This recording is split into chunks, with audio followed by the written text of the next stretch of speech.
क्या मैं शूद्र हूँ? ये प्रश्न है कि उत्तर। इतना ही जटिलता से ये प्रश्न सदियों से चलता आ रहा है और आज के हमारे पॉलिटिशियंस ने, राजनीतिज्ञों ने इस प्रश्न को और ज़्यादा जटिल और ओछा बना दिया। भारत में कभी छुआछूत रहा ही नहीं और ना ही कभी जातियों में भेदभाव रहा। चलिए हजारों साल पुराना इतिहास पढ़ते हैं। सम्राट शांतनु ने विवाह किया एक मछुआरे की पुत्री से, जिसका नाम सत्यवती था। उनका बेटा ही राजा बने, इसलिए भीष्म ने विवाह न करने का, आजीवन संतानहीन रहने का भीष्म प्रतिज्ञा की। सत्यवती के बेटे बाद में क्षत्रिय बन गए, जिनके लिए भीष्म आजीवन अविवाहित रहे। क्या उनका शोषण होता होगा?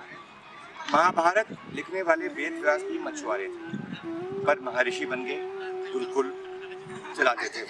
विदिर, जिन्हें महापंडित कहा जाता है, वह एक दासी के पुत्र थे। हस्तिनापुर के महामंत्री बने और उनकी लिखी हुई विदुर नीति राजनीति का महाग्रंथ। भीम ने वनवासी हिडम्बा से विवाह किया।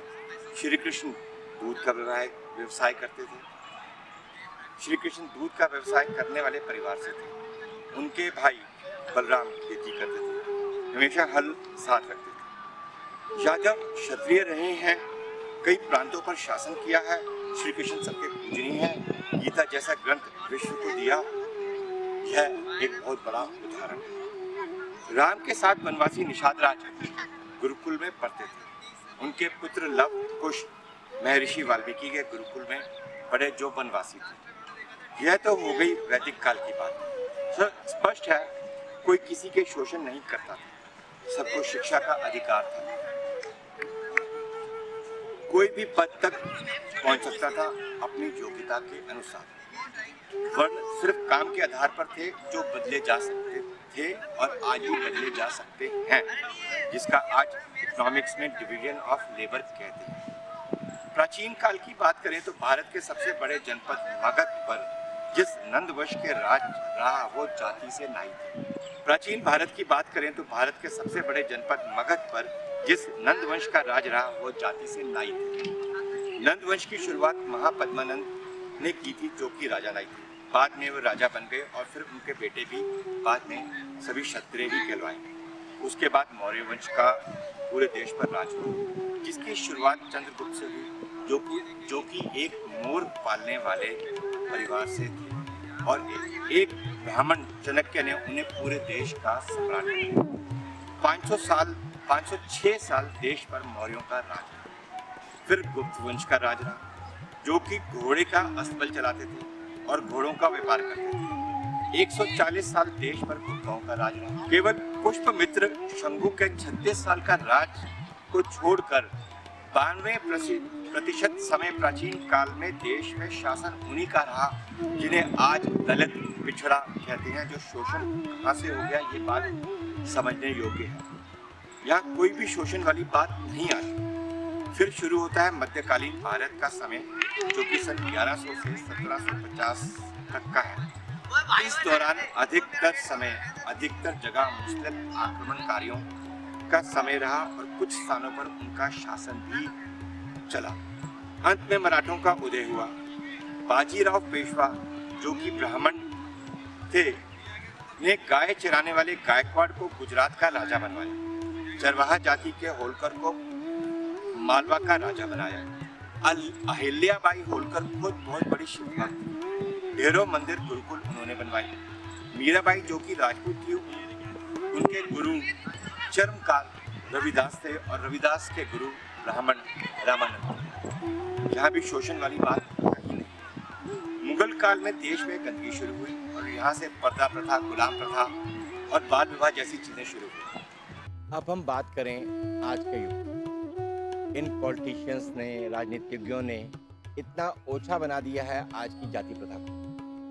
हम अपनी माँ को, देवियों को स्मरण करते हैं, पूजा करते हैं, याद करते हैं, लेकिन उसकी व्यवस्था क्या है, वो तरीका क्या है, उस पर बात करते हैं। सबसे पहले अगर हम स्मरण करें, ध्यान दें अपनी सरस्वती माँ के लिए। सरस्वती माँ जो सवारी करती हैं हंस की, उनके वस्त्र श्वेत, बिल्कुल साफ सुथरे और हाथ में उनके वीणा। हंस जो पक्षी है उसके बारे में कहा जाता है जो शीर और नीर, शीर दूध, नीर पानी में भी अंतर कर देता है। इतना समझदार पक्षी है। और हाथ में वीणा, वीणा को बजाने के लिए आज भी इतनी एकाग्रता चाहिए, इतनी कंसंट्रेशन चाहिए। तो किसकी माँ बनी है, कौन किसके लिए पूजनीय है, कौन इनका वंदन करे? तो ब्राह्मण। और उनके जो वस्त्र भी हैं, जिनको वस्त्र का भी चित्रण किया गया बिल्कुल सफ़ेद, मतलब आप जो भी ब्राह्मण हैं हमारे, जिनको भी हम ब्राह्मण जो विद्यार्थी कहते हैं आज के युग में या पुराने युग में जो विद्यार्थी हुआ करते थे वो ब्राह्मण ही थे। और वो उनको अपने वस्त्र भी बिल्कुल स्वच्छ, साफ और सिंपल रखने चाहिए। और जो इतने बुद्धिमान होने चाहिए, इसीलिए वो लक्ष्मी माँ की पूजा करते हैं, इसीलिए वो सरस्वती माँ की पूजा करते हैं। अब हम अपनी माँ, जिसे हम लक्ष्मी माँ कहते हैं, उनका चित्रण देखें। सवारी करती हैं उल्लू की, वस्त्र उनके गुलाबी, पिंक जिसे कहते हैं, और खूब सारे सोने की मुद्राएं वो बिखेर रही हैं, वैभवता से भरपूर, खूब आभूषण डाले हुए। ऐसी माँ होनी चाहिए या ऐसा चित्रण किसका होना चाहिए? ऐसा चित्रण हमारे जाति के हिसाब से, हमारी जातिवाद के हिसाब से वैश्यों का होना चाहिए। वैश्य जो कि व्यापार करते हैं, और कहा जाता है कि खाली दुकान को गाहक खा जाता है और भरी दुकान गाहक को खा जाती है। तो ऐसे ही वैभवता की ज़रूरत हर वैश्य को है, वैश्य की ज़रूरत है, वैश्य की आवश्यकता है। हम और भी माँ की स्मरण करते हैं, पूजन करते हैं, जिनमें ये है दुर्गा माँ। दुर्गा माँ जिनका चित्रण हम देखें वो करती हैं शेर की सवारी, जो सबसे हिंसक पशु है। उनकी अष्टभुजाएं, और हर भुजा में उनके अस्त्र या शस्त्र दर्शाया जाता है। अष्टभुजा का अर्थ क्या है? अष्टभुजा का मतलब क्या है? अष्टभुजा जितनी तीव्रता, अष्टभुजा जितना बल किसका होना चाहिए? क्षत्रिय का, आज के क्षत्रिय। ये हमारी पूजनीय माँ। अब हमारी आखिरी व्यवस्था जो है, आखिरा हमारी जो जाति हम जिसे कहते हैं वो है शूद्र। शूद्र कौन है? शूद्र वो हैं जो अव्यवस्थित हैं, जिनमें कोई व्यवस्था नहीं, वो शूद्र हैं। आज बड़ी बड़ी फैक्ट्रियां बंद हो जाती हैं, अच्छे अच्छे व्यापार खत्म हो जाते हैं, अच्छी अच्छी दुकानें बंद हो जाती हैं। क्यों बंद होती हैं? क्योंकि वहाँ अव्यवस्था होती है। अच्छी से अच्छी नौकरी भी चली जाती है जहाँ अव्यवस्था होती है। लेकिन अगर व्यवस्थित तरीके से काम किया जाए तो कूड़े बीनने का काम भी एक व्यापार बन जाता है। आज की दिल्ली में देखिए आप, आज के भारत में देखिए, कितने ही कूड़े बीनने के काम कितने व्यवस्थित तरीके से व्यापारी कर रहे हैं। कितने ही जिन्हें हम चरमकार कहते थे या और भी कहीं बातों से कहा जाता था उन्हें, वो आज इतना बड़ा व्यापार जूतों का कर रहे हैं, जूते बनाने का कर रहे हैं। और वे विदेशों में ये पहले से ही था, जिसे हम शौच साफ करने का या घर साफ करने का काम कहते थे, जिसे अंग्रेजी में हाउसकीपिंग कहा जाता है, वो आज हमारे भारत में कितना बड़ा व्यापार बन रहा है। तो कहने का तात्पर्य ये है कि अगर आप व्यवस्थित रहेंगे तो आप आगे उन्नति करेंगे, तरक्की करेंगे। और संक्षेप में अगर बात कही जाए तो व्यवस्था ही सफलता की कुंजी है।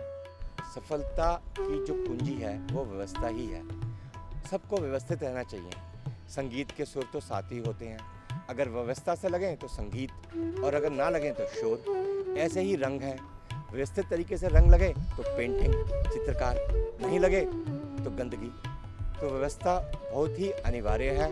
और जाति का जो हमारा बंधन है, जो जाति को हम कहते हैं, तो हम किसी जाति से भी किसी जाति में हम कभी भी जा सकते हैं। ऐसा ही हमारा इतिहास रहा है, ऐसा ही हमारे पूर्वज रहे हैं, ऐसा ही हमारा वैदिक काल रहा है।